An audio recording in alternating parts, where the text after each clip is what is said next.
Pachu.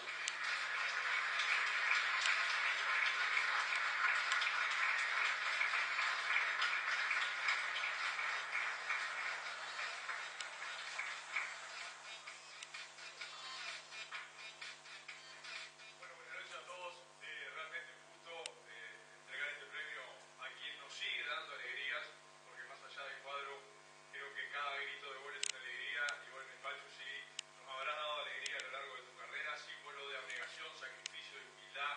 Creo que es un gran espejo donde los más jóvenes se pueden mirar tranquilos y seguir sus pasos, que sin duda van a tener una muy buena carrera como la has tenido tu Pachu. Así que felicitaciones y a seguir deleitándonos con tu gol.